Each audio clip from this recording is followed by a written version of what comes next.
Cultural Center for Peace, and to expose AIPAC, day one of Expose AIPAC. My name is Sophia Wallman, this is Alex Shuns, and we're very happy to have you here. So basically, the context, this weekend comes in the context of a country that's very divided on a number of issues, pretty much every issue that you can imagine, right? I'm sure many of you are watching the debates. But there's one issue that both the Republican Party and the Democratic Party seem to pretty much fall along the same lines on. And there's very little political debate when it comes to Israel. And the U.S.'s relationship with Israel, with our friend, our ally Israel, with the $3 billion in military aid that we provide to Israel every year. And I think many of us know and recognize the role of the Israel lobby within this reality and is largely contributing to and causing this reality here in the United States today. And we're worried about this.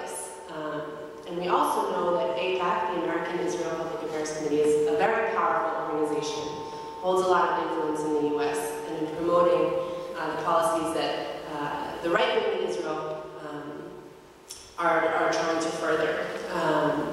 So this weekend, AIPAC is holding a donor summit here in Boston over at the Seaport Hotel, where some of AIPAC's largest donors will be gathering to discuss how to continue furthering this agenda, right, of war, of apartheid, of human rights abuses that worries us so much. And so this weekend, in the tradition of Occupy AIPAC and Move Over AIPAC and Stand Up to AIPAC, we have decided to expose AIPAC. And to help us expose AIPAC, we have four very knowledgeable, wonderful speakers here today.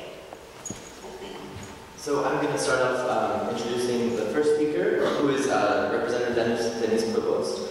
Her talk will be entitled "The Israel Lobby and the Push for Iran Divestment in Massachusetts."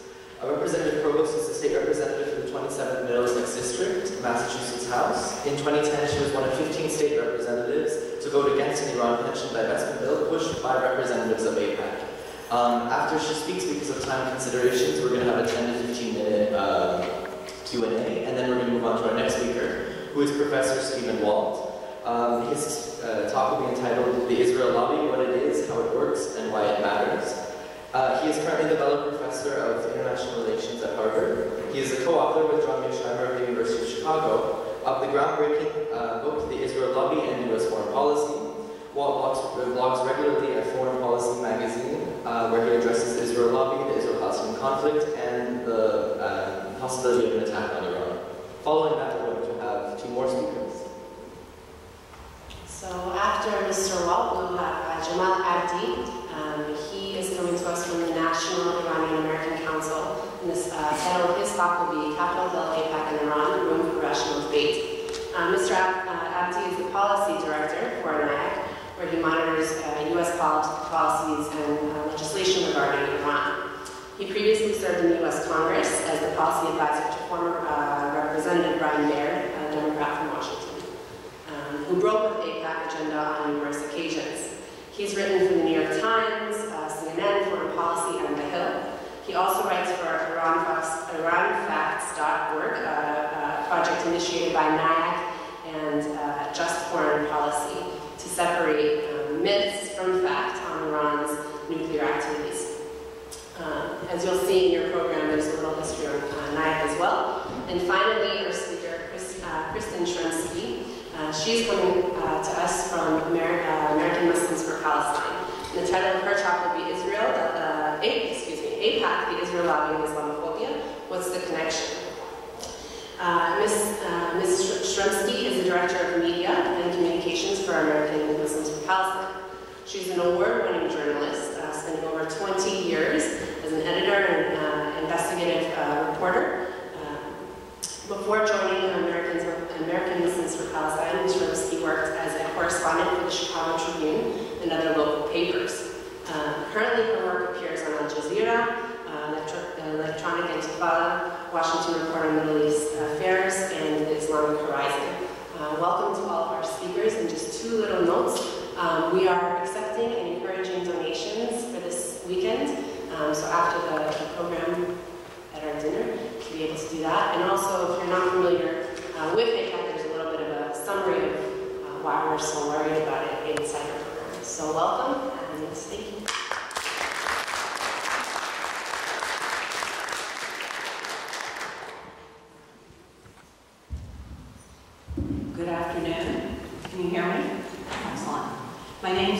Provo. I am a member of the Massachusetts House of Representatives. My background is in local government, and I had no particular interest in Iran until I heard Shirin Ebadi speak in Cambridge shortly after she was awarded the Nobel Peace Prize.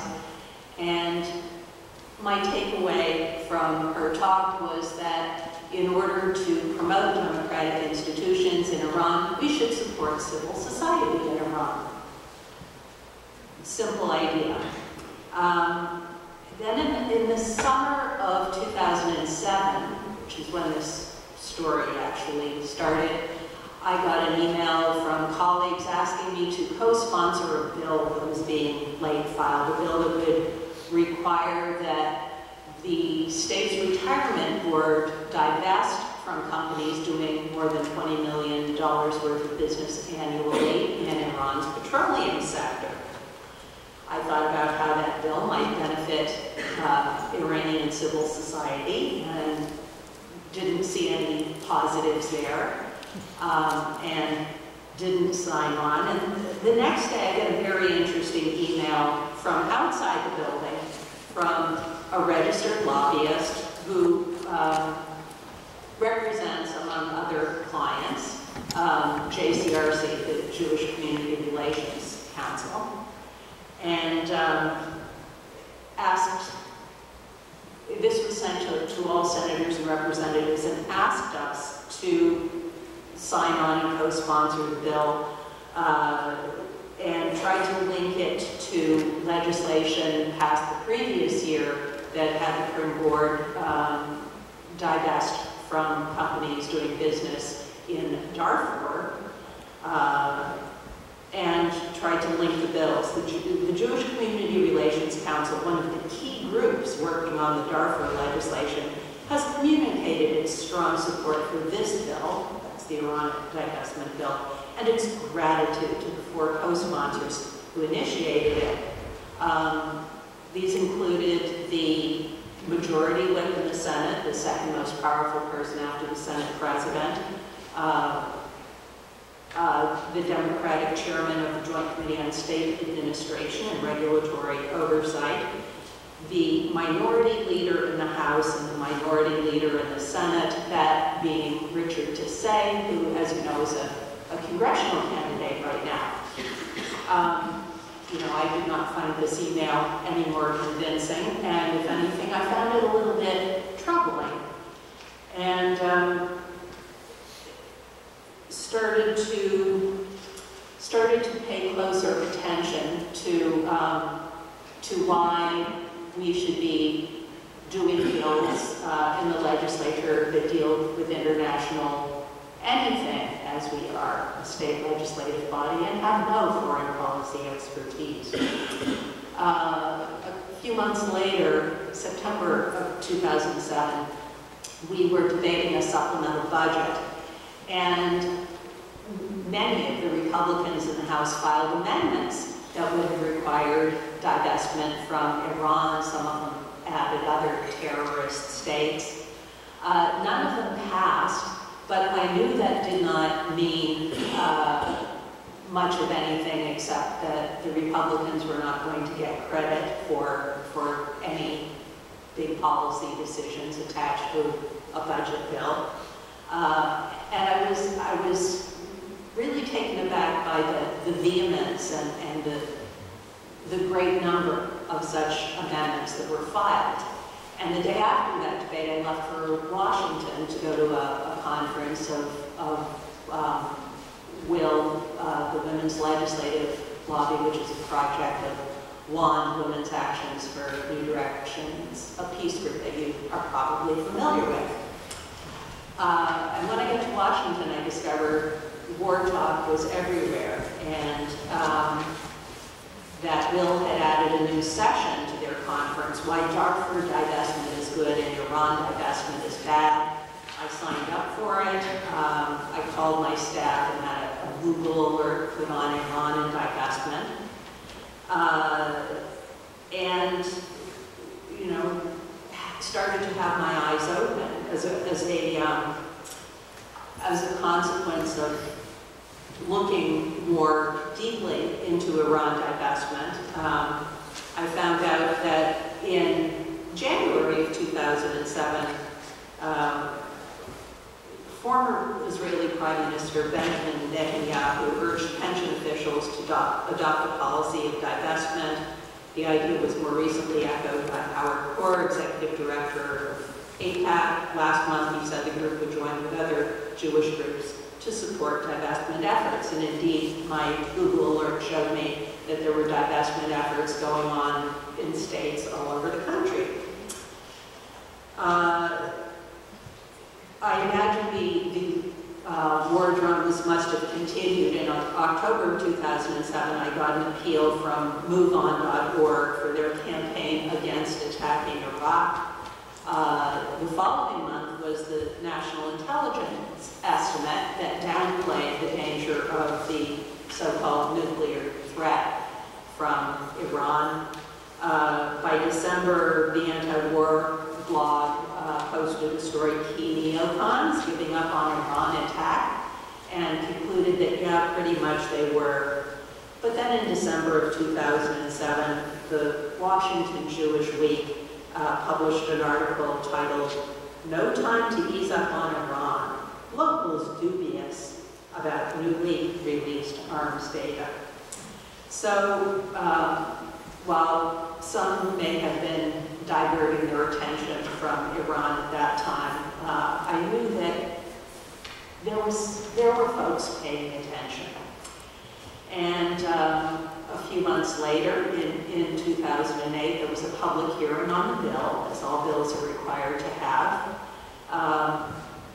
There were many folks lined up to speak in favor of the bill. Its co-sponsors, other legislators, Steve Grossman, a business owner in Massachusetts and general high-profile guy, Nancy Kaufman, the executive director of JCRC, Bobby Haynes, who was then the executive director of the Massachusetts AFL-CIO.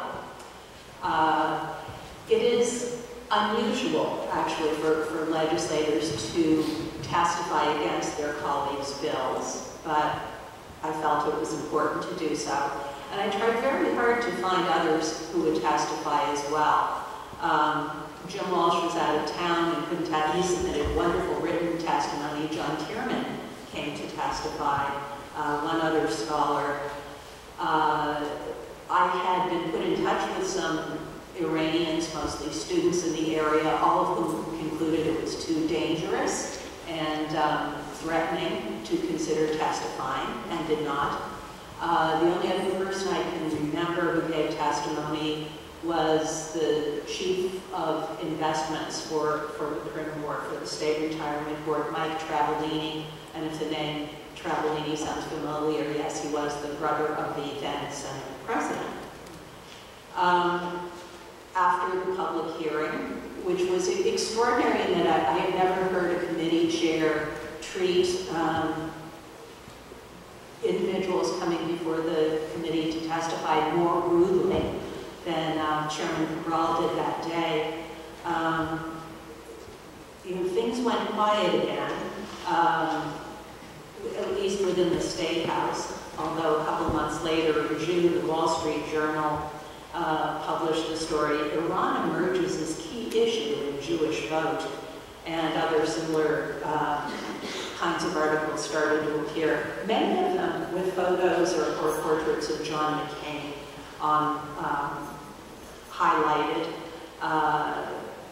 and at least suggesting support for the McCain candidacy, ultimately. In July of 2008, the bill was released favorably from House Ways and Means, which means it was reported favorably out of its primary committee. It was good to go. The next day, there was a letter, again coming to all members of the legislature, from Steve Grossman, just his name, no title, and Nancy Kaufman as executive director of JCRC, saying the bill's been released, co-sponsored by 59 legislators, bipartisan legislation. We anticipate that it will be acted on in both branches soon, and respectfully ask for your support. They also sent along, actually, AFL-CIO sent along a request that all legislators vote for this bill. That was the other thing JCRC said. They sent a letter signed by 6 Massachusetts congressmen that was sent to the Speaker of the House asking support for this bill. I'm pretty sure Barney Frank was the ringleader. At the time, it was only 6 congressmen, but ultimately more were persuaded to join this effort. The bill came up for a vote in the House on the very last day of the session. In the time leading up to it, I was trying very hard to get people outside the building to contact the Speaker's office and their own reps and senators and express opposition to the bill. I think a few people did, but mostly when I spoke to people about this bill, they were uncomprehending. It was like, what are you talking about? You mean in Congress? People did not, it did not seem to register with most activists that this bill was in the Massachusetts legislature, where they could probably do some advocacy and exert a little influence. And very few people seem to appreciate the context in which the bill was coming up. I was also speaking to colleagues, and one very senior, very progressive colleague expressed concern about the bill, but said to me, how do you think we can oppose this bill without seeming anti-Semitic? Which I thought was an interesting question. He asked me to write him 1 page of talking points against the bill. And he said, and he didn't want any left-wing cliches. So I actually came to 2 pages, but I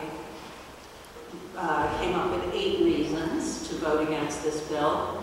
It's ineffective in achieving its stated goals. It's inconsistent in applying its own divestment requirements, I pointed out. It applied only publicly traded securities, but didn't prevent the Prim Board from holding these securities in these scrutinized companies, but could indirectly through mutual funds and hedge funds. So I said, what message does this double standard send? Does it affect the economy so as to motivate its leadership? Does it affect the investment policies of the scrutinized companies, or does it simply tie the hands of the Prim Board? I pointed out that the Treasurer of the Commonwealth led oversight for the Prim Board, and the Executive Director of the Prim Board, Mike Travellini, opposed the bill and warned that it would result in losses to the trust fund on which state retirees rely. I said that state governments lack the expertise and resources to craft foreign policy. The foreign policy of states, even when well-intentioned, can operate at cross purposes with U.S. foreign policy, although Congress took care of that next year by passing a bill that authorized state and local governments to divest from companies doing business in Iran. Said escalating hostilities with Iran could hurt Massachusetts consumers by applying pressure to already high prices for gasoline and home heating oil. Escalation of rhetoric and sanctions against Iran hardens the position on both sides and could set the stage for military action as it did in Iraq. And then finally, this bill does nothing to promote democracy or human rights in Iran or support those in Iran who are working for these goals. I persuaded some of the progressives in the House with this piece of writing. And when the vote was taken on July 31st, and at that point, I think we had the highest number of people voting against the bill.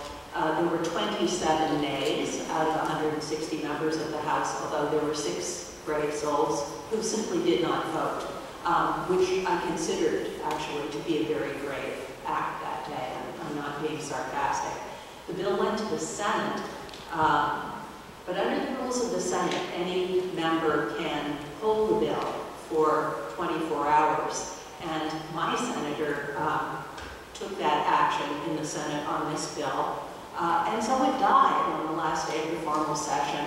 And the majority whip in the Senate was absolutely furious and vowed revenge upon my senator, who probably still is suffering in the Senate from leadership for making this fuss. So the next session began, the 2009-2010 term, and the divestment bills were timely filed. There was an expedited public hearing in June. I managed to find one Iranian who was willing to testify against the bill, Doctor of Law student from Harvard, very, very courageous and eloquent woman, probably the first time any Iranian person has testified in the Massachusetts legislature on any bill. And in keeping with the expedited treatment of this bill in October of 2009, the House sponsor sent out a letter putting colleagues on notice that the bill would be coming up the next day in the House. Although no vote ended up being taken on the bill that day, that may have actually been the biggest show of opposition to the bill, where even members of the Speaker's leadership team were standing up during the debate saying that they didn't think that we should be acting upon such a bill. A headline of the story from State House News Service that covers these things, although I want to point out that in neither session did the Boston Globe, for instance, provide any coverage whatsoever on this bill that had been filed, on the public hearing, on the debate in the House. It was as if the bill did not exist. It had no public profile. But State House News Service reported Iran divestment stumbles in House, and actually there was so much anarchy during the debate that that leadership called a recess and simply withdrew the bill, and they put it on the end of the calendar agenda. They put it on the end of the list of bills that were live and could be considered. But they took no further action that year. In 2010, the bill was brought up again, came forward on the calendar agenda. This time it was done a few days before the end of the session. JCRC sent out a memo on July 27th, again respectfully asking for our support for the bill. And it passed in the House overwhelmingly again, with only 15 nays this time. And passed the Senate, passed the Senate, was signed by the governor. We all got copies from the Speaker's office, as we always do, like a blanket press release that we could personalize and send out boasting of our support for this wonderful bill that had been passed. And that was the beginning of August, and then in November of that year, Steve Grossman was elected Treasurer of the Commonwealth with,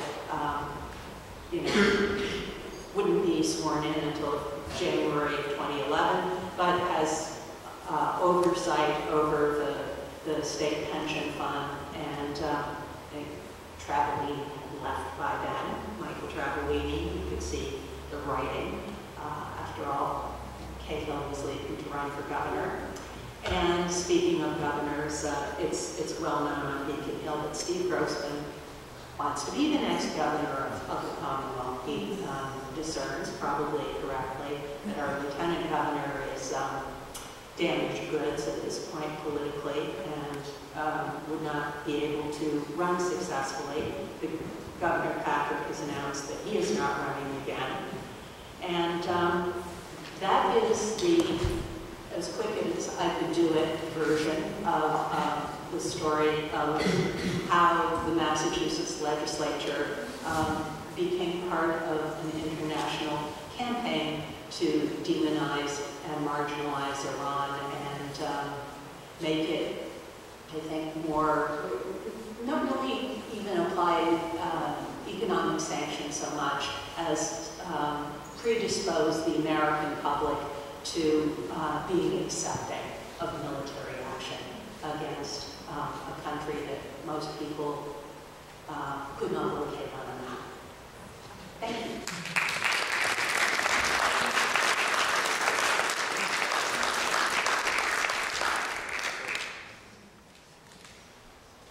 So yeah, I want to thank the representative for the fascinating talk. We're going to be hearing a lot more about AIPAC and how it operates at the national and federal level. So it's interesting to hear how it's working as well at the state level.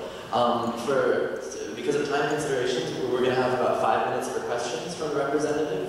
So if you're interested in asking a question, please raise your hand, state your name, affiliation, and then take it. My name is Carol Colby, and I wondered if the state retiree, do they actually divest of any of that stuff? To the best of my knowledge, we have. Sorry, I think the question was if the state retirement pension fund had divested from. I was wondering how, if at all, you were punished politically for standing up against this bill. So the question was if you were punished politically for standing up against the bill. Well, it's hard to know sometimes, just what cause and effect is. But I'll tell you about another one of my colleagues who, in October of 2009, when there was the uprising among members during debate, when even members of the leadership team were expressing discomfort with voting on. A colleague of mine, a freshman, filed an amendment to the bill that would have required the Massachusetts pension fund to divest from, can I remember the list of countries, China, every human rights violator you've ever heard of, and the state of Texas. And until it repealed capital punishment. And he brought a list of all the inmates who had been executed in Texas, which he unfurled from the podium. And there were members who laughed, there were members who were aghast. It was quite the performance. This colleague was defeated by a very conservative Republican in his re-election race. He believes, he knows that he got no help from Democratic leadership in the House or from the state Democratic Party, and he believes that the party and leadership may have been helping his Republican opponent. And then we'll take one last question. Just remember to give a name and affiliation, please. Marty Fetterman. I don't know if this may not be a fair question, but Steve Grossman, who's now our state treasurer, was not only a past chairman of the Democratic National Committee, but president of AIPAC. And do you have any sense about, it's got to have affected him, but if that played into and plays into this at all? Well, repeat the question. Sorry, so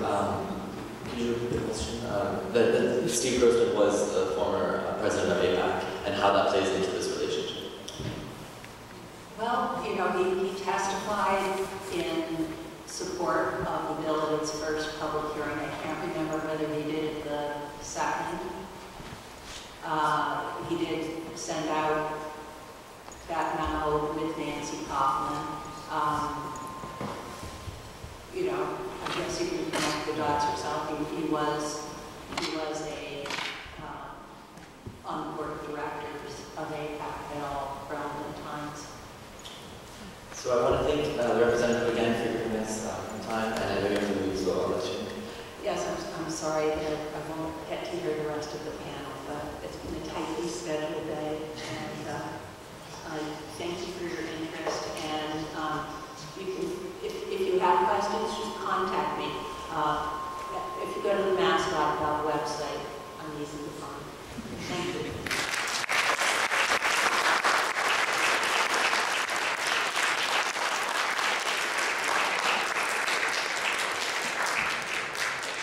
Next, we're going to be hearing from Professor Stephen Walt. Thank you very much. It's a pleasure to be here. And like the representative, I've gotten overscheduled as well today, so I have to be across town on the other side of Brookline around 6. I may have to sneak out a little bit early, but I'll get through my remarks. I'll stay as long as I can. What I want to talk about is how AIPAC works and how the other organizations in the lobby work. And I want to start by just reminding everybody that we're not talking about any kind of conspiracy or cabal or secret organization that controls American foreign policy. What we're talking about here is an interest group, like lots of other interest groups in the United States. It's a set of organizations that include Jewish Americans and some non-Jews. It works completely legitimately within our political system. That's the way the American system of government is designed to operate. Whether you like that or not is a separate question. I'm also going to argue that this special relationship between the United States and Israel now is not good for the United States, not good for Israel, and certainly not good for the Palestinians. A more normal relationship would be better for everyone. So let me first start by saying a little bit about what that special relationship is, and then talk about how AIPAC works to keep it intact. Israel gets about $3 to $4 billion of economic and military assistance from the United States. That works out to about $500 per year for every Israeli citizen.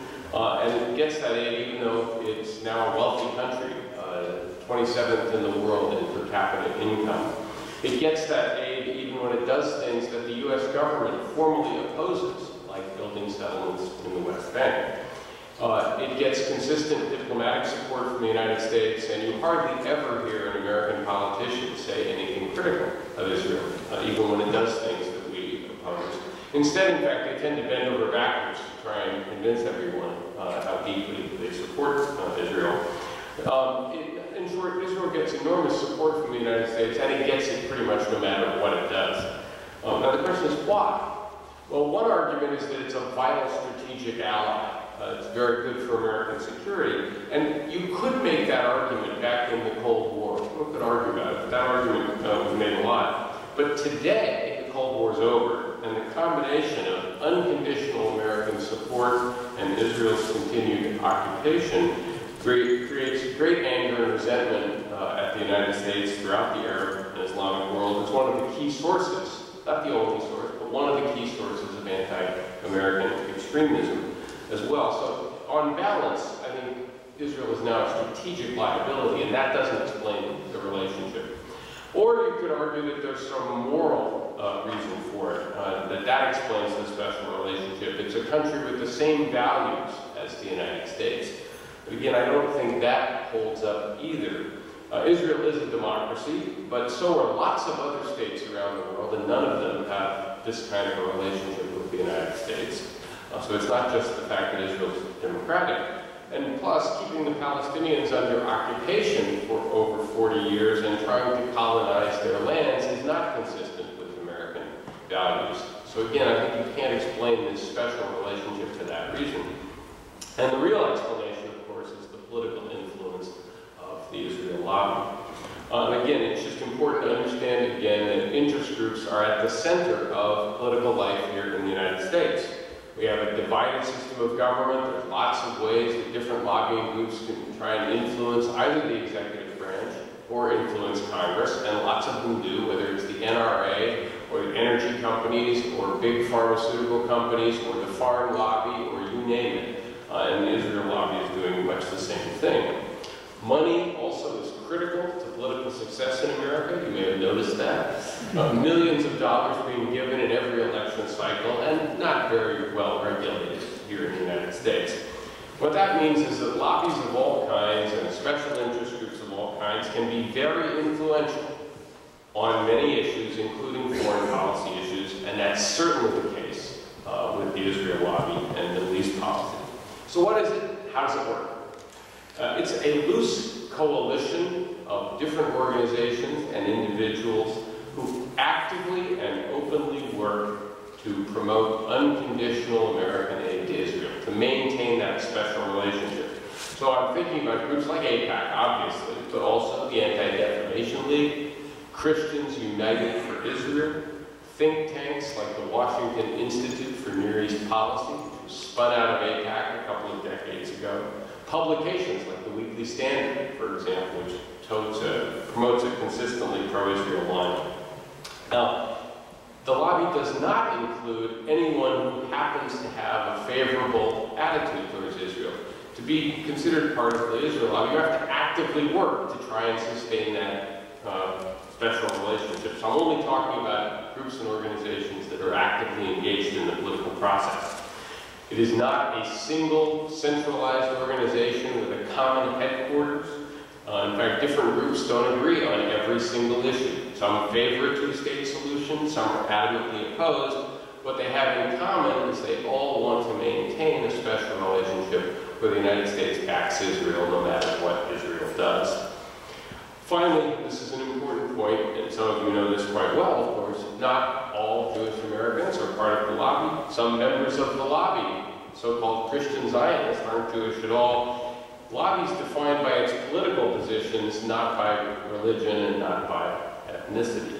So how does it work? Well, as I've already indicated, and as you all know, in the American system of government, small groups can have disproportionate political influence if they're well organized, if they care a lot about a single issue, if they don't have a lot of well-organized opposition. The obvious reason is that politicians can get their support by doing what they want and not really lose much support from anybody else. Think of the NRA farm lobby, good examples of that. And like those other groups, the Israel lobby, AIPAC in particular, work in two main ways. First, they try to get people who agree with it elected to office or appointed to key positions in the executive branch. So think of someone like Martin Inda, who was director of research at AIPAC, founded the Washington Institute for Near East Policy, who was also Assistant Secretary of State in the Clinton administration. Or you could think of someone like Dennis Ross, who began his career at AIPAC, has served several presidents as a Middle East negotiator. He's now back working at the Washington Institute. At the same time, we try to make sure that people who disagree with the lobby don't get elected to office or don't get appointed to key positions. Some of you may remember back at the very beginning of the Obama administration, they wanted to appoint a man named Chaz Freeman, who was a diplomat with a very distinguished record of public service. He had said some things that were critical of Israeli policy at various points in his career, and the lobby organized a campaign to deny him his appointment. Obama did not back him at all, and he eventually withdrew his name. Now the question then is, why are politicians so responsive? Well, AIPAC's annual budget is about $60 million. It's very active on Capitol Hill, helping draft legislation, providing talking points for congressmen, writing letters for them to sign to their colleagues. And pro-Israel groups play a very important role in funding elections here in the United States. In the past 15 years or so, pro-Israel political action committees have raised about $55 to $60 million to give to candidates. That's just the PACs, that's not counting individual contributions. By comparison, Arab American PACs have raised less than $1 million. So on one side of the ledger, you have $55 million or more going to candidates, on the other side, less than $1 million. Or to think of just prominent individual examples, the single largest donor to the Democratic Party in recent years is a man named Chaim Saban, an Israeli-American billionaire who has said that he's a one-issue guy, and his issue is Israel. He's the single largest donor to the Democratic Party. Most of you have probably heard of Sheldon Adelson, wealthy wealthy American casino owner, very strong supporter of Israel, one of Benjamin Netanyahu's principal bankrollers, and he's also may be giving as much as $100 million in this election cycle to Republican candidates, including $10 million to Newt Gingrich in the primaries. By the way, again, there's nothing illegitimate or illegal about this. This is how the American system of government works. So how powerful is the lobby? In a survey of congressmen and staffers a few years ago, AIPAC was ranked the second most powerful lobby in Washington. Bill Clinton said it was better than anyone else lobbying in this town. Former Congressman Lee Hamilton, who served for 34 years, said there's no group that matches it. They're in a class by themselves. What I'm telling you is you all have your work cut out for you. Senator Fritz Holling once complained that you can't have an Israel policy other than what AIPAC gives you around here. So that's one strategy, working within the political system, supporting candidates who go along with them, and trying to punish people who don't. Second strategy that different groups in the lobby use is to try and shape public discourse so that Israel is viewed very favorably by Americans. Media outlets like the New York Times, Wall Street Journal, Huffington Post tend to favor Israel, especially in editorial commentary and in terms of op-ed columnists and pundits. Can you think of the name of any mainstream journalist who is consistently critical or consistently defends Palestinian rights? Hard to think of anyone prominent who does that. Even so, watchdog groups like the Anti-Defamation League or CAMRA monitor media coverage, organize boycotts and demonstrations against anyone who publishes or broadcasts anything that's critical of Israel. A good example of this is when former President Jimmy Carter published his book, Palestine, Peace Not Apartheid. The ADL took out ads in major newspapers with the publisher's phone number and invited people to call the publisher and protest the fact that they had published Carter's book. And then finally, the standard tactic is that anyone who questions what these organizations are doing or who criticizes the special relationship is almost certain to be accused of being anti-Semitic. Lots of examples of this, including, of course, former President Carter as well. This is done, of course, to deter people from speaking out, to marginalize people in public discourse, to essentially discredit them by smearing them with what is in almost every case a completely false accusation. So, you add all this up, I think this explains why we have a special relationship and why until recently we haven't had a very open discussion of this issue. What I want to do very briefly, and then I will stop, is just mention a couple of issues I know the others are probably going to talk at greater length about. But I think you can see the impact of the lobby in two ways. One, our handling of the peace process, and two, our handling of the dispute with Iran. You'll recall that President Obama began his presidency by saying he was going to work hard for a two-state solution in his first term, and by demanding a settlement freeze to further the negotiations. And then he gave a marvelous speech in Cairo where he said that a Palestinian state was in America's interest, the Palestinians' interest, Israel's interest, and in the world's interest. And he said again, settlements must stop. That was the high water mark, and everything since has been a complete retreat. Of course, Israel refused to stop building settlements for longer than a short 10-month freeze, and just last year the rate of settlement construction increased by 600%. When the Gaza Freedom Flotilla was attacked by the Israeli Defense Forces, the United States, unlike all the other democracies in the world, did not really protest and in fact worked to water down the UN resolution on that. When the Palestinian Authority sought UN recognition a year or so ago, the United States worked overtime to persuade other countries not to support it and to pressure them by threatening to withdraw funding. And in fact, we did cut funding to UNESCO after they did allow the Palestinians membership. Finally, Obama, when he spoke at AIPAC last year, barely mentioned the Palestinian issue, devoted a few sentences to it, focused all of his attention on Iran. So having come into office saying he was going to work hard for a Palestinian state, in fact, President Obama has surrendered on this. And the reason he surrendered, of course, was that he had midterm elections in 2010, and he had to get reelected this time around, and he began to understand that if he continued to try and press Israel on this issue, while also pressing the Palestinians, he was going to lose support from groups like AIPAC and from major donors to the Democratic Party. As for Iran, I would just argue that, first of all, that the U.S. and Iran would have a difficult relationship, even if there was no Israel and no Israel lobby, for various reasons. But the main reason we are still debating whether or not there might be a war is the political pressure that these groups have put on American politicians. You cannot find any other organized group in the United States that's actively pushing for a military confrontation, or is insisting that the United States could not, for example, follow a policy of containment if Iran were ever to get nuclear weapons down the road. The U.S. military is opposed to any kind of military action. The State Department does not favor a military confrontation. U.S. intelligence agencies actually believe, and have believed since 2007, that Iran does not have an active nuclear weapons program. Rather, the groups that are pushing for a confrontation are groups like AIPAC, groups like the ADL, organizations like the Emergency Committee for Israel, which was organized by William Crystal and continues to insist that the United States cannot allow Iran to have any form of nuclear capability, meaning any kind of enrichment capability as well.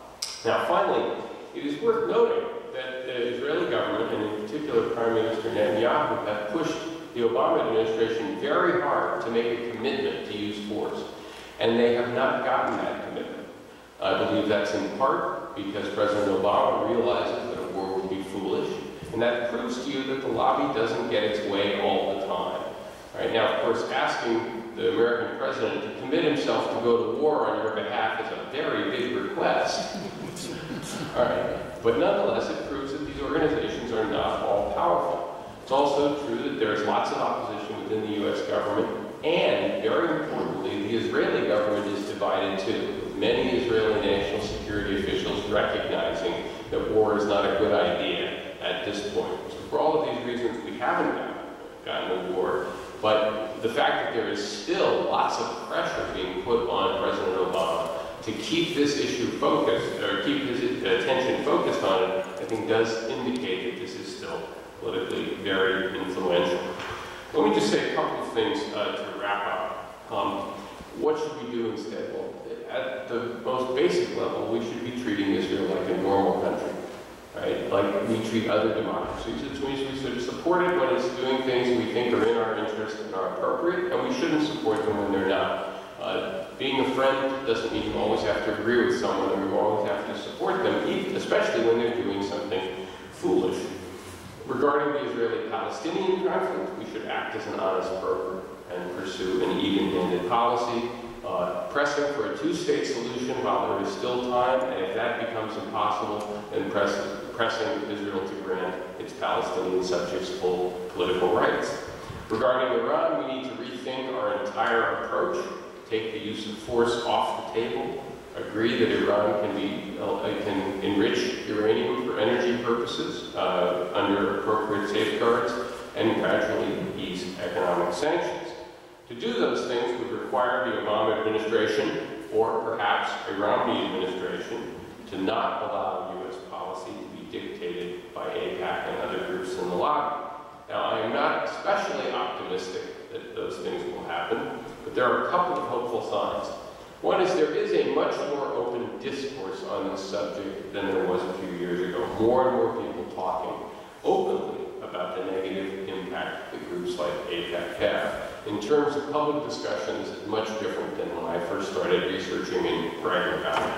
I think we've also seen the emergence of pro-Israel organizations that are openly in favor of peace. J Street would be one example, and many others, including some supporters of this meeting as well. And if those groups gain more support and remain steadfast, then perhaps over time U.S. policy will shift. And I would just finally say, meetings like this one are, to me, another sign of a hopeful shift in public attitudes. The only way you defeat a powerful lobby, ultimately, is to organize equally influential groups on the other side, so that politicians aren't being pushed in just one direction, and so that people feel free to speak out on these issues without feeling like they're going to be smeared and attacked and marginalized. That takes time, energy, and effort, but guess what? That's how democracy is supposed to work. Thank you very much.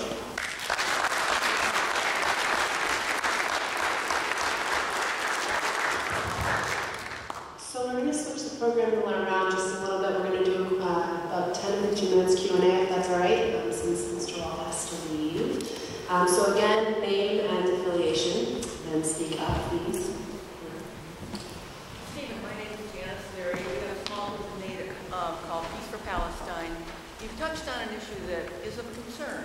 Clearly, AIPAC had to start at a grassroots level. Most of us here are at the grassroots level. But the way I see it, we're not really working together the way AIPAC has learned to work together. You've been observing this situation. Why aren't we working together? I mean, we're in touch. Certainly know Marty, we know Ridgely, we know each other, but how can we work in the AIPAC way, more together? The question is basically how can groups that are trying to be an influence on the other side from AIPAC be more effective, be more organized? AIPAC's been around since the early 1950s, so they have a bit of a head start. They were actually quite a small operation up through the 1960s. It was a very small office in Washington and intended to work very much in the sort of, go quietly to lobby congressmen. It was a sort of behind-the-scenes operation more, and in fact, the man who ran AIPAC at the time, Al-Jazeera, believed that that was the way to get influence. He didn't want to rock the boat very much. That was not the only source of, let's call it, pro-Israel political opinion as well. In the United States, politicians in places where there were lots of pro-Israel supporters were mindful of how their constituents might be voting as well. So there were other sources of influence. But AIPAC was a pretty small operation. It began to expand a lot more in the late 1960s and early 1970s and essentially transformed itself into a much larger membership organization. And it did it by aggressively recruiting donors, including some very big donors. So they claim to have 100,000 members. Most of those people, I think, don't give very much money, but there are a few sort of high rollers who give lots of money, and influence within the organization is dependent on how much money you give. The more money you give, the more influence you have. So the sad news is that one of the things that I think other organizations are going to have to do is find some sources of support. It's hard to have much influence in American politics now without at least a certain amount of money. And that's not money necessarily often by congressmen, but it's money to just keep the organizations in business. I should add, by the way, that groups like J Street have been trying to follow something of the AIPAC model by mobilizing more and more people and by getting people to contribute to them. And with any luck at all, they will continue to build, because developments in the region are making their position, sort of more and easier to market, it seems to me, than the support of Israel at all costs, no matter what it does do, that AIPAC has tended to specialize in. Yeah. Hi, I'm Jeff Klein. I know, Professor Wall, you've said today, and you've written many times, that the Israel lobby and AIPAC are just like other lobbies, only better at it, in effect.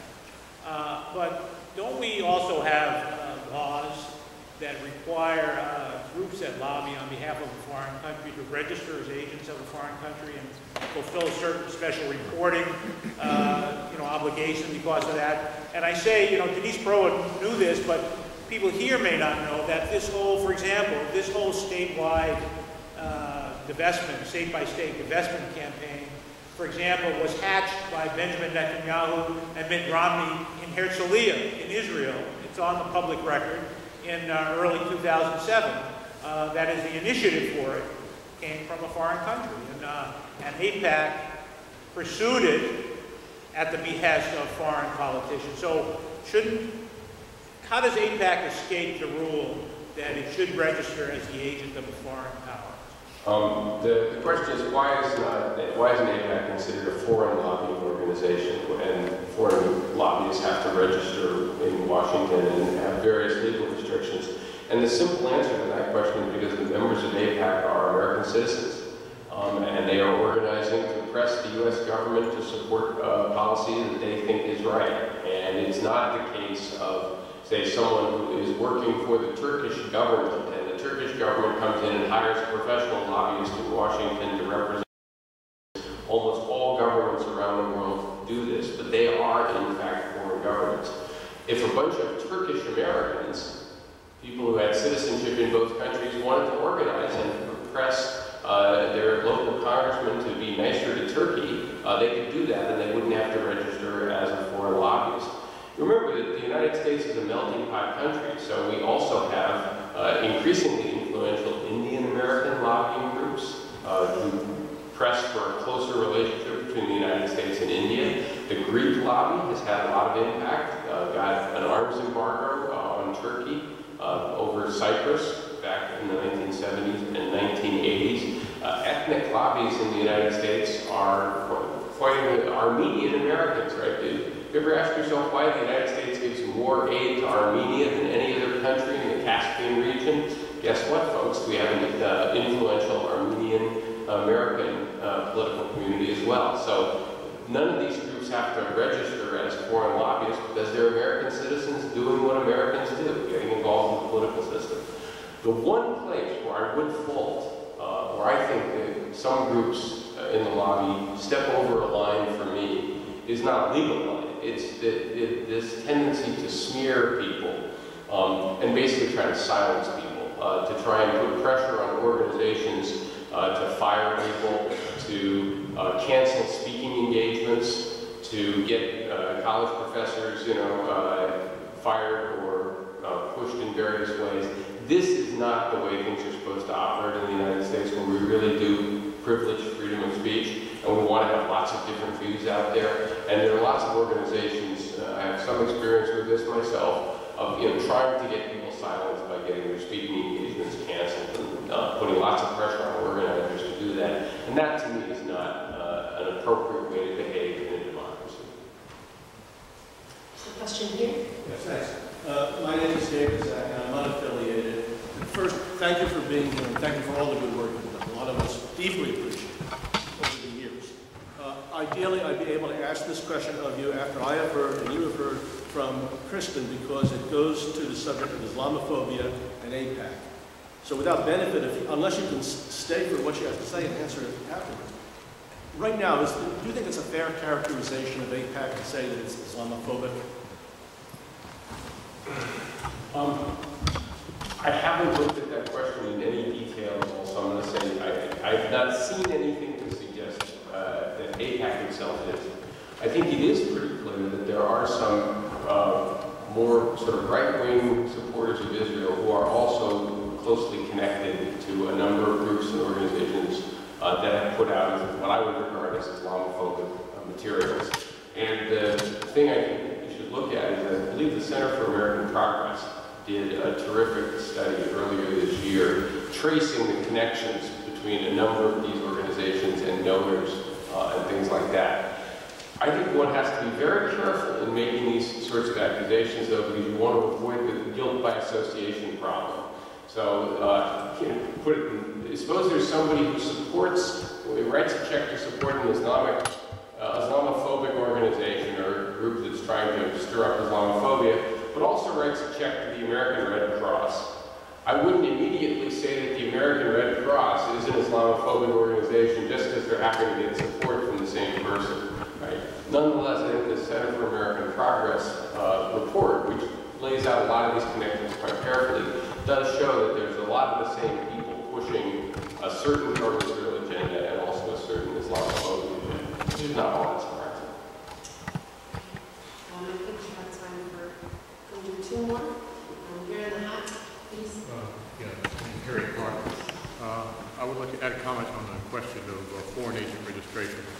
Grant Smith, a researcher in Washington who is mined the federal government for loads of information about AIPAC and has published half a dozen or more books based on FOIA requests, has attempted to approach the Justice Department about enforcing its Foreign Agent Registration Act statutes.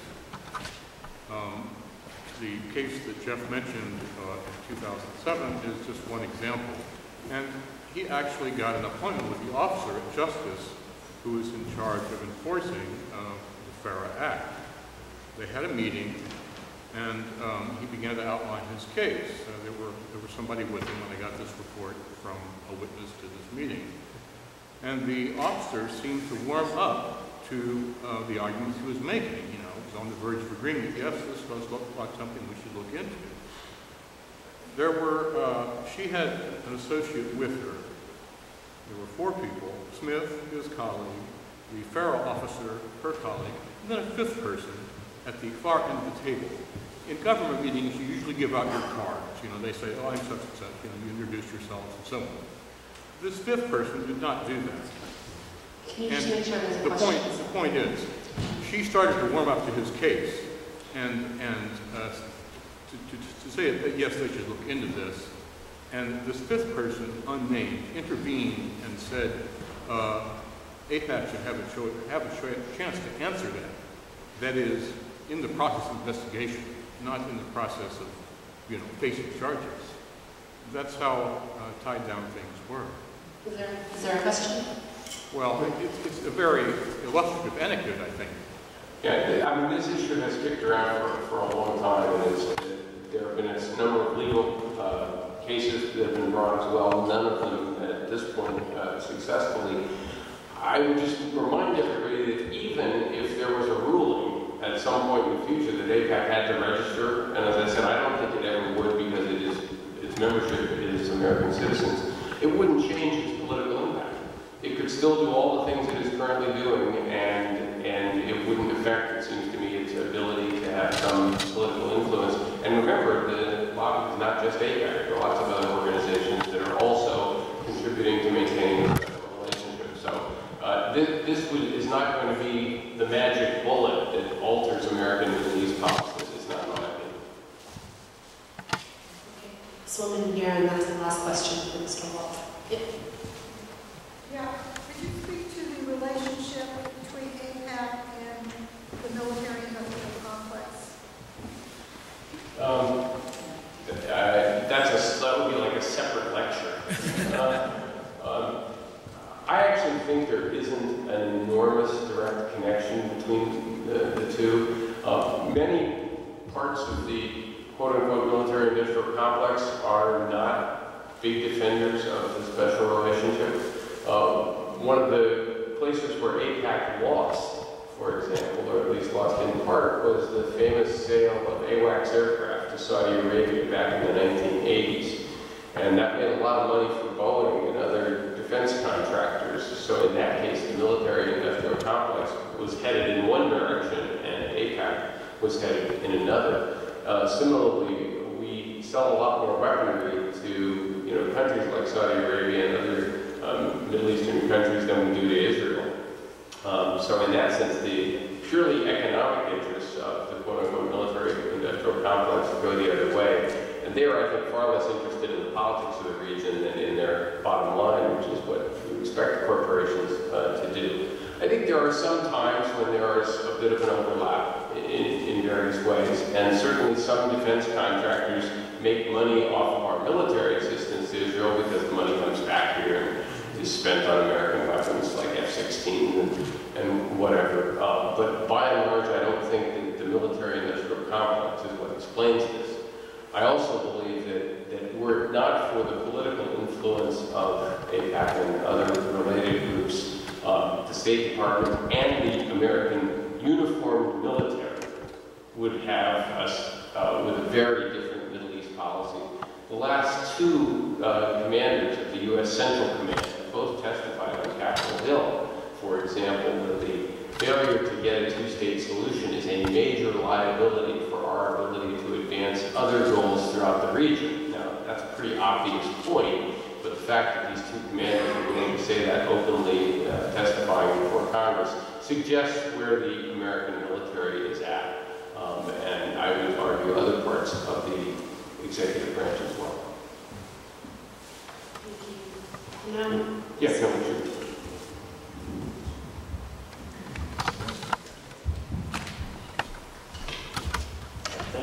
Thank you everybody for being here, and thanks for all the folks who organized this. It's a very important meeting, and I'm really happy to be a part of it and to be, Dr. Walt says that the conversation on AIPAC and the Israel lobby has changed over the last couple of years, and really the reason for that is in large part Dr. Walt's work and the book that he published, and the fact that he actually had the courage to go out there and say what all of us were seeing and nobody was willing to talk about. So the fact that we're talking about it here is a big deal, an important aspect of steering things in the right direction, changing this trajectory that we're on.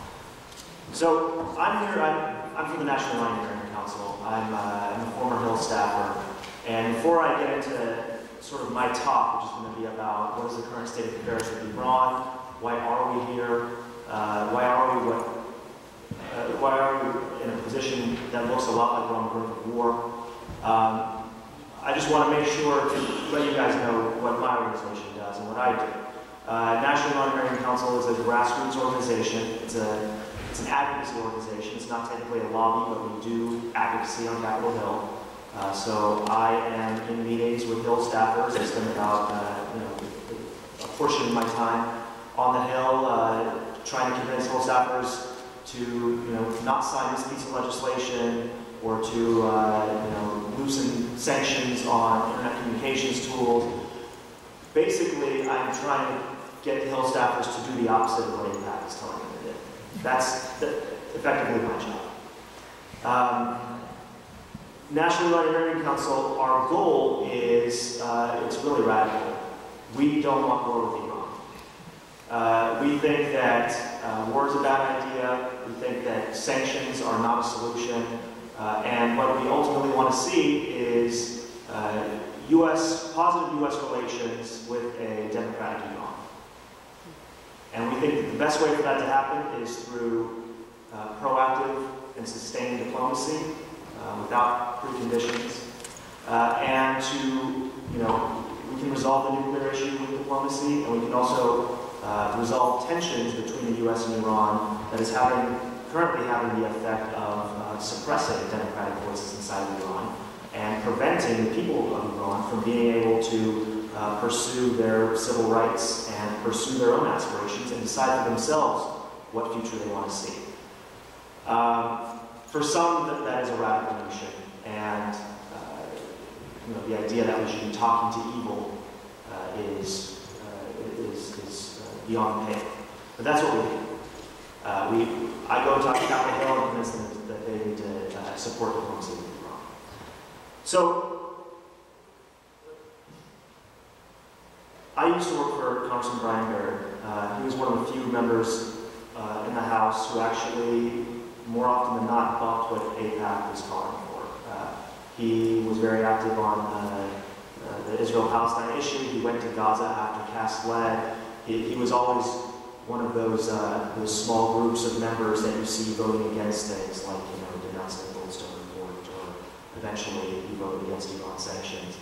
And I was really lucky to have worked in an office like that. That's not really the experience that a lot of staffers have. For a lot of staffers, the folks that I talk to who are, their member is in profound disagreement with what I'm advocating, they're profoundly opposed to diplomacy, or some who, sort of go back and forth, and sometimes they're with us, sometimes they're not. More often than not, these staffers, they say, look, I agree with you, my boss might even agree with you, but we just can't do it.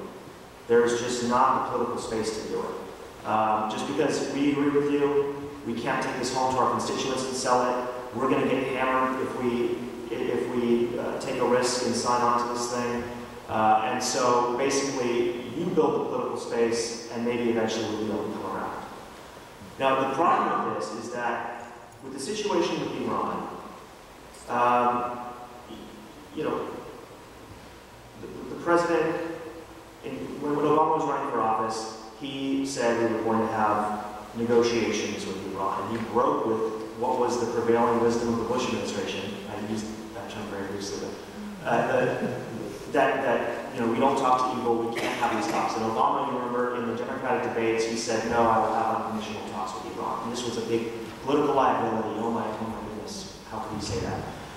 He also, as was pointed out, he made statements about, challenging Israel on the occupation and settlements. And I think that we're still paying the cost he's still paying the cost of making those pronouncements. And on both of those fronts, we had very limited efforts at the very beginning of the Obama administration.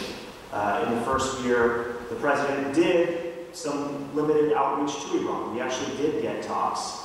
And when they didn't yield immediate results, this is where I'm going with this, when it didn't yield immediate results, there was not enough political space for him, at least he perceived, in order to continue down that path. And so he very quickly backed away. And now, 3.5 years later, we have spent the majority of his first term doing basically what the Bush administration was doing, but just doing it better. We have sanctions, they're just tougher. Iran is being isolated, but just because he was actually able to carry out the policy more effectively, they're being isolated on a grander scale, and more Iranians are suffering. And a lot of the reason for this, not all the reason, but a lot of the reason is that there's not the political space. There's a lot of pressure coming from Congress, and a lot of that pressure is built by AIPAC and associated or friendly organizations who have made it incredibly difficult for these tough decisions to be made, these tough policies to be carried out. And so now, 4 years after Bush is out of office, we are further down the road to the war that we all feared was going to be started under his watch. Now it looks like we have about 6 months until the deadline, Bibi Netanyahu's latest deadline for war is going to expire. So how do we get here? Why are we here? Basically, we've been on this pathway that has been policies leading to war without saying that they're war. So the entire focus has been on these sanctions. And from the very beginning, my organization and others were saying, look, these sanctions are just a box to check off. These sanctions aren't actually going to make war less likely. These are actually, we're doing this policy so we can say this policy didn't work. And then we can move on to the next step.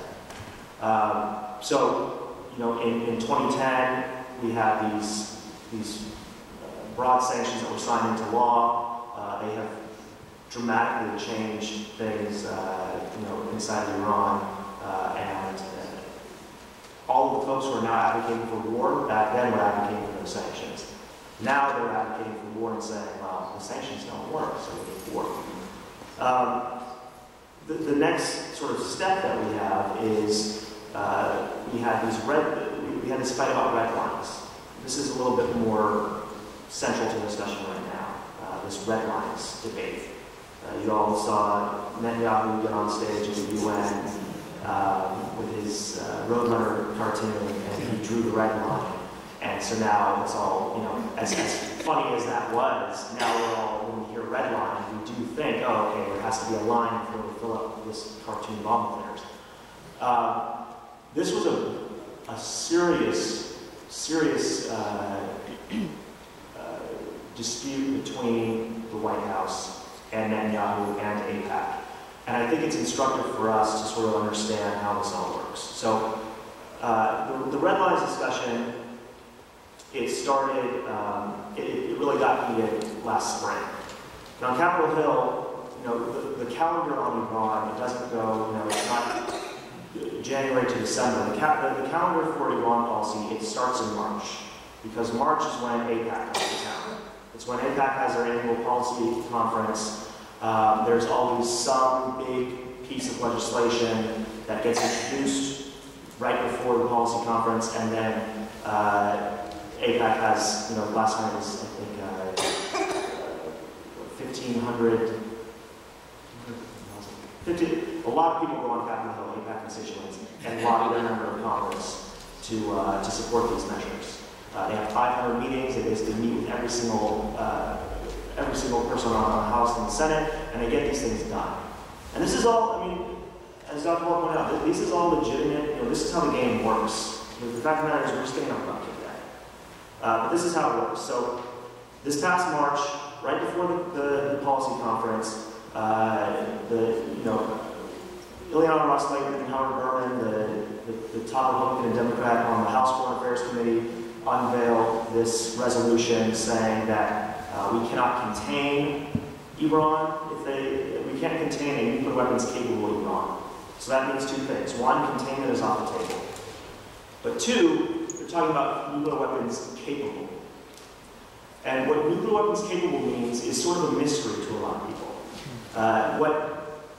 What a lot of folks said, the difference between nuclear weapons capable and what had been understood as sort of the red line is the difference between capability and acquisition. So if you say nuclear weapons capable, you're talking about the theoretical capability for Iran to be able to build a nuclear weapon. That doesn't mean that they necessarily have the materials. It doesn't mean necessarily that they can even do it in short order. It just means that they have this amorphous capability. And what was introduced was a resolution that said if they reach that capability, we're going to go to war with them. The same thing happened on the Senate side. The resolution was introduced by Lindsey Graham. These are all bipartisan too. Lindsey Graham, Bob Casey, and Joe Lieberman. And so this got introduced. Netanyahu was going to come to town as part of the conference, and there was suddenly the pressure was on that President Obama needed to make clear what his red line was, and that red line needed to be nuclear weapons capability.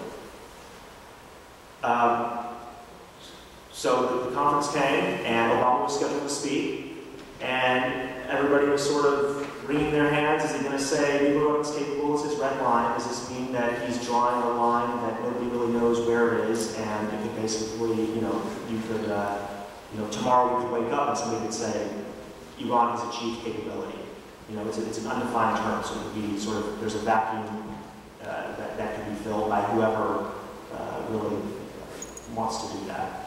And Obama actually, I give him a lot of credit, he went to the AIPAC conference and he very pointedly said, he came up first one, he said, I will not contain Iran if they get a nuclear weapon. So he took containment off the table. We will use military action to prevent them from getting a weapon. But he very pointedly said his red line was acquisition. If they're going to get a bomb, the U.S. is going to use military action. And this is a serious blow to this push to make the red line capability. It was very deliberate. He had his meeting with Netanyahu the day after, and it all sort of went away for a little while. AIPAC still went on Capitol Hill. They still lobbied for this resolution. They still managed to get what they normally get, which is, 300 or 400 members on the House side and a good number of folks on the Senate side to endorse these resolutions. But they didn't get the president to sign on to it. And that was a big deal. Now, but the problem was that in Congress, nobody knew the difference. So you still had all these folks signing on to it, and now, 7 months later, the House and the Senate have both passed these resolutions and said the U.S. red line is capability, the Netanyahu red line, not the president's red line of acquisition. And I still go to these offices and I talk to these folks and I say, look, this is really problematic. You're siding with the Israeli Prime Minister in setting the red line for U.S. military action. And they say, no, we're not. Obama said this. Obama said, no containment of nuclear weapons capable. And their bosses don't know the difference either. But the people who are actually watching this, and the people, the White House and, Netanyahu are all watching this. And this is a win for them that actually undermines the president's position and it limits his maneuverability. And this happens all the time. I mean, every sanctions bill, if you ask a member of Congress to explain what it does, they don't know what it does. They don't have the time for that. What they know is that they have a machine of, 10 constituents coming in every other month. They get the phone calls, they get the letters, they get the top donors, the brass tops, telling them to sign on to this, and they do it. And the problem with this is that this is an incremental, step-by-step sort of drift into war. This resolution, it passed in the Senate just a couple weeks ago. It was passed at midnight before they left home for recess. Or they left to go home for recess. Passed in the dead of the night. Now it's it's the official Senate policy that our red line is Netanyahu's red line, not Iran's red line.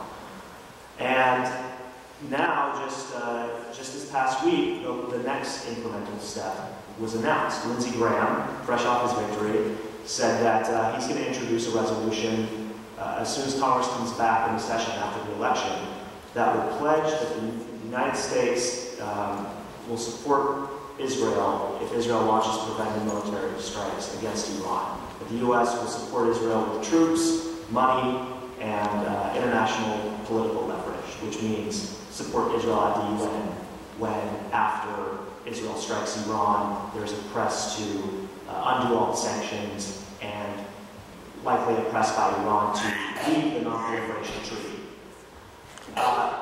So this continues to get more and more dangerous, and we just see this continually, this incremental step. But these incremental steps to war. What Graham said, he did the exact same thing that he did with the red lines, where he took what the president said, I will not contain Iran getting a nuclear weapon. And he just said, well, with this new resolution, the president said, I have Israel's back. All I want to do is make it explicit what that means. And what that means is money, troops, and international political support. The problem is the president never said that. The president never said, Netanyahu, if you want to strike Iran, be my guest, and we will join the war with you. What the president has said, and what all of his military, the entire military and national security establishment in Washington has said, is that war with Iran would be a disaster. War with Iran would not end Iran's nuclear program. It would delay Iran's nuclear progress by, if Israel does it, maybe a year. If the U.S. does it, maybe 2, 3, 4 years at the most. But in doing that, we would actually make an Iranian nuclear weapon far more likely.